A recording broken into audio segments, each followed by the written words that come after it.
Cekrawalsi memandang ke seluruh ruangan, dan tiba-tiba yang dilihatnya adalah wajah Nyai Balitung. Wajah itu begitu banyak. Nyai Cekrawalsi memejamkan matanya. Namun bayangan-bayangan itu telah memenuhi benaknya. Perempuan itu terhenyak. Lantas dia beranjak menuju ke pintu. Tapi pada saat itulah pintu terbuka. Sesosok tubuh yang begitu mengusik pikiran Nyai Cekrawalsi berdiri di hadapannya.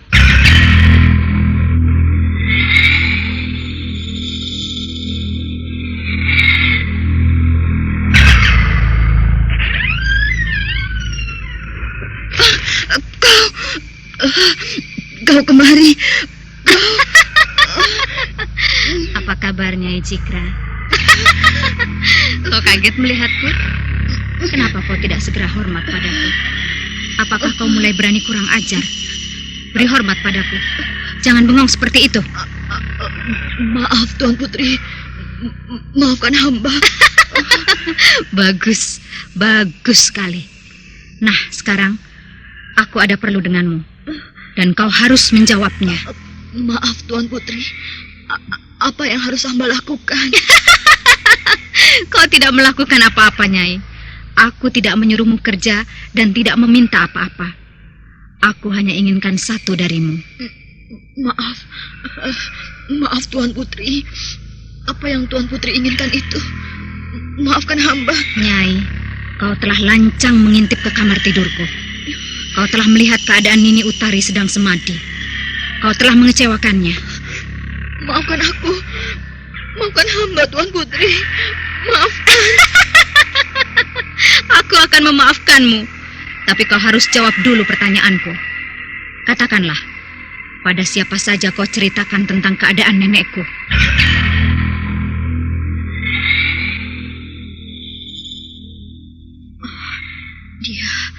Dia mencari tahu. Apa aku harus mengatakannya?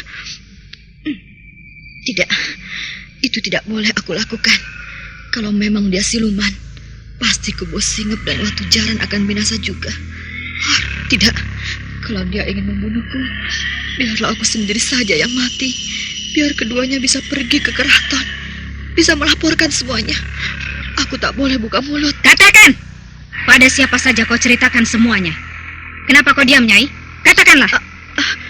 Tidak Tuan Putri.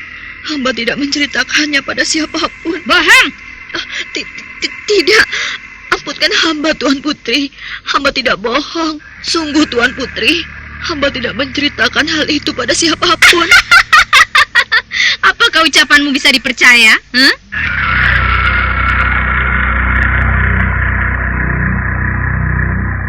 Selesai berkata demikian, Sastri Tunggadewi menyergap Nyai Cikra.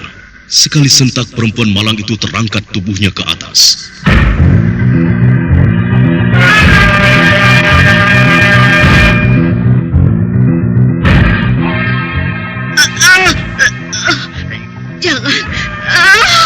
Jangan Tuan Putri. Jangan lakukan. Hamba tidak bersalah. Hamba tidak menceritakan pada siapapun. Sungguh. Turunkan hamba, Tuan Putri. Kau jangan membohongiku, Nyai. Kau kira aku tidak tahu? Sebaiknya kau katakan sejujurnya. Kalau tidak, aku tinggal membanting dirimu. Jangan. Lalu kau akan mati di sini. Ayo, katakanlah, Nyai. Jangan sampai aku membunuhmu. Katakan!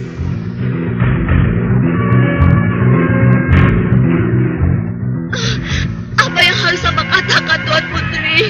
Hamba tidak tahu. Aku tidak mau tahu alasanmu. Sekarang katakan, pada siapa saja kau bicarakan hal itu? Kalau tidak, aku akan mencekikmu di sini dan memakan jantungmu. Kau dengar itu, perempuan tua? Kau dengar? Turunkan hamba, Tuan Putri.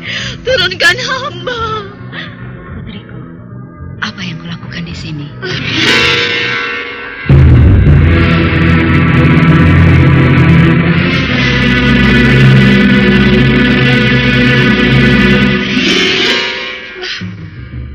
Ibunda, kenapa Ibunda kemari? Gusti, tolonglah hamba, Gusti. Tolonglah hamba. Putriku, apa yang kau lakukan kepadanya? Turunkanlah dia. Kenapa kau ini? Apa yang sebenarnya terjadi, putriku? Ibunda seharusnya tidak masuk dan datang kemari.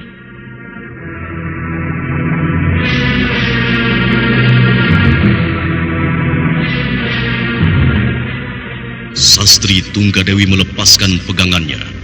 Nyai Cikra terhenyak ke lantai di hadapan Ayu Sekartaji. Perempuan itu terpana, apalagi ketika Sastri Tunggadewi melangkah keluar dengan tanpa rasa hormat pada ibunya. Sastri, tunggu.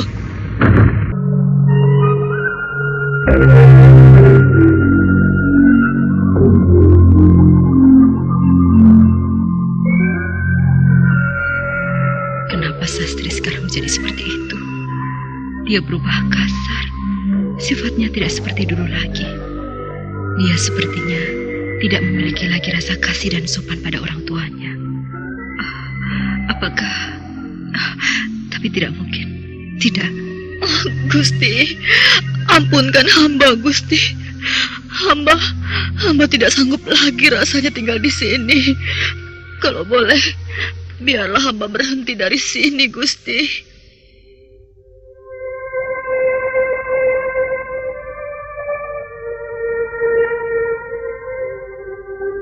Nyai Cikra, apakah kau tidak salah bicara? Kenapa kau mau minta berhenti? Kenapa? Maaf dan Ayu, hamba rasanya tidak sanggup. Hamba begitu tertekan. Hamba takut, Gusti. Apa yang mesti kau takutkan? Tidak akan terjadi apa-apa padamu. Percayalah, tak akan ada yang berani mengganggumu. Maaf, Gusti. Rasanya setiap saat jiwa hamba terancam di sini. Hamba tidak bisa bergerak. Hamba tidak bisa berbuat sesuatu. Gusti melihat sendiri bukan apa yang dilakukan Gusti Putri tadi. Kalau Gusti Ayu tidak masuk, mungkin hamba sudah mati. Dan tidak ada seorang pun yang tahu. Apa yang telah kau lakukan terhadap putriku sehingga dia melakukan itu, Nyai? Maaf Gusti Ayu. Kalau Gusti mau marah, mau menghukum hamba, silakan. Hamba akan terima. Rasanya lebih baik hamba mati karena disiksa atau dihukum daripada hamba harus mati dengan jantung yang dicopot dan darah yang mengering dari tubuh. Apa maksudmu, Nyai? Terus terang, Gusti Ayu. Tadi Gusti Putri mengancam akan membunuh hamba dengan cara menghisap darah hamba dan memakan jantung hamba.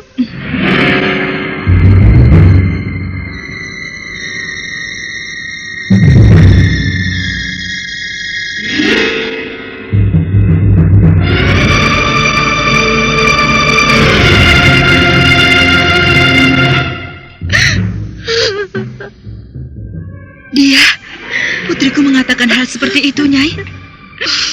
Apakah kau tidak mengada-ada? Demi Dewata Agung, Gusti. Itulah yang hamba dengar tadi. Di saat dia mengangkat tubuh hamba dan mencekik leher hamba. Hamba takut, Gusti Ayu. Sekarang, biarkanlah hamba pergi dari sini, Gusti. Biarlah hamba hidup seperti dulu lagi.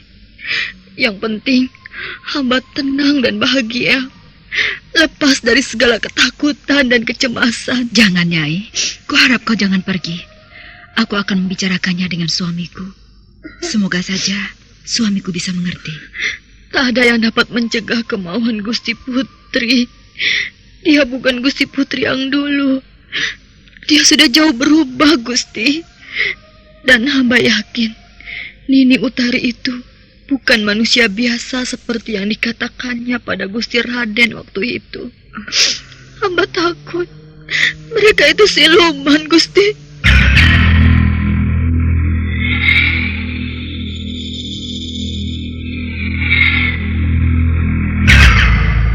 Mendengar ucapan Nyai Cikrawalsi itu, Ayu Sekartaji tersentak. Dia seperti baru tersadar dari sebuah mimpi. Lama dipandanginya wanita tua di depannya. Wanita yang selama ini mengabdi padanya dengan penuh kejujuran dan ketulusan. Tapi kini dari mulut perempuan itu meluncur kata-kata yang begitu menyakitkan. Tapi Ayu Sekartaji mencoba menenangkan jiwanya dengan menarik nafas.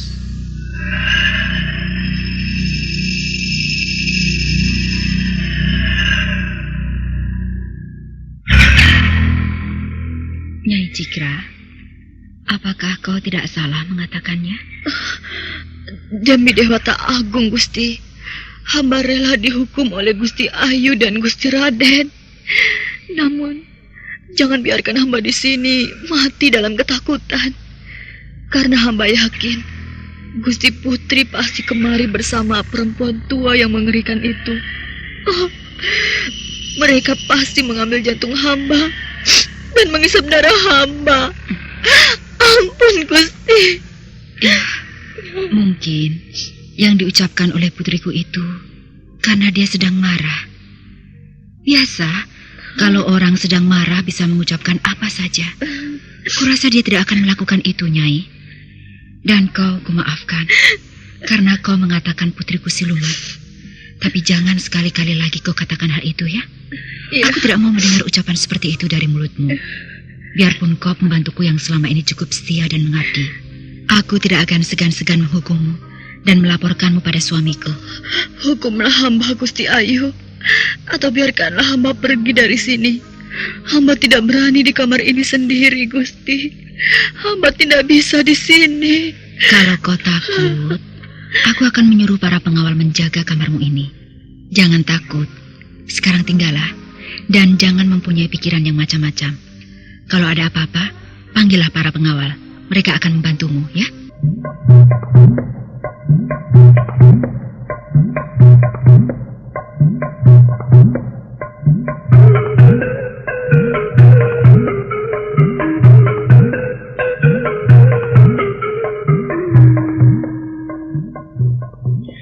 Sekarang marilah kita ikuti perjalanan Kebo Singep yang menuju ke keraton.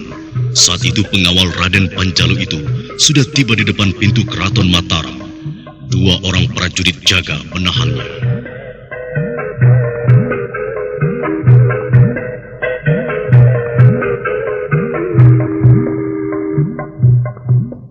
Mau kemana ke pengawal? Ada keperluan apa kau kemari? Maaf Tuan, kita sama-sama prajurit dan pengawal Bumi Mataram. Kalau tanpa keperluan yang mendesak, aku tidak akan bersuka hati untuk datang kemari. Katakan apa keperluanmu. Kalau tidak, silahkan kembali. Sudah terlalu banyak pekerjaan yang kami lakukan di sini. Jadi, jangan ganggu kami dengan kedatanganmu yang mungkin akan membuat pekerjaan kami lagi. Aku sudah katakan kalau tidak ada keperluan yang amat penting, maka aku tidak akan mau pergi kemari dan membuat pekerjaan lain. Tapi ini semua demi kepentingan Mataram, demi keselamatan tanah Mataram ini. Maka aku kemari, bersusah payah menunggang kuda dari kota raja kemari. Kamu pandai bicara. Katakanlah apa sebenarnya yang kamu inginkan. Kalau untuk mengatakan apa yang aku inginkan, aku akan mengatakannya. Tapi tentang keperluanku nanti, akan kusampaikan sendiri pada yang bersangkutan. Berita ini amat rahasia. Tuan, tolong antarkan aku menghadap pada Tuan Perwira Ranggiwa Sukma. Rupanya kau ingin menghadap pada beliau. Apakah kau tahu bahwa untuk menghadap beliau harus berjanji terlebih dahulu? Apakah kau ada janji? Iya. Kurasa kau tahu aturan prajurit di sini. Iya, itu aku tahu tuan-tuan. Tapi tidak semua peraturan itu berbunyi demikian. Siapapun prajurit Mataram boleh menghadap pada beliau atau pada Gusti Prabu sekalipun kalau memang itu dianggap penting dan amat rahasia. Dan berita yang aku bawa bukan saja amat penting, tapi teramat mendesak dan begitu gawat. Kenapa kau tidak mengatakannya saja padaku? Pada kami. Kan satu di antara kami bisa melaporkannya. Ini amat rahasia. Hanya beliau atau Tuan Panglima yang boleh mengetahuinya. Tapi terserah. Kalau tuan-tuan tidak mengizinkan aku menghadap, aku akan kembali. Tapi kalau sampai terjadi sesuatu dan Tuan Perwira marah karena semuanya terlambat, maka aku akan memberitahukan semuanya tentang Tuan yang melarangku masuk. Jadi, kau mengancam kami. Aku tidak mengancam. Tapi itulah kenyataannya kelak. Semua teman-temanku tahu akan kepergianku kemari. Mereka akan menjadi saksi. Terserah kalian, Tuan. Kebo Singap dengan cepat memutar kudanya. Kedua prajurit jaga itu tersentak. Sejenak mereka saling pandang. Tiba-tiba hati mereka menjadi ciut melihat keberanian dan kekerasan hati Kebo Singap. Baik, aku akan menemui Tuan Prawira. Sebutkan namamu, biar aku bisa melaporkan semuanya. Maaf, aku tidak mau tinggal di sini. Menunggumu. Aku sudah banyak mengerti tentang permainan macam ini. Aku akan ikut serta.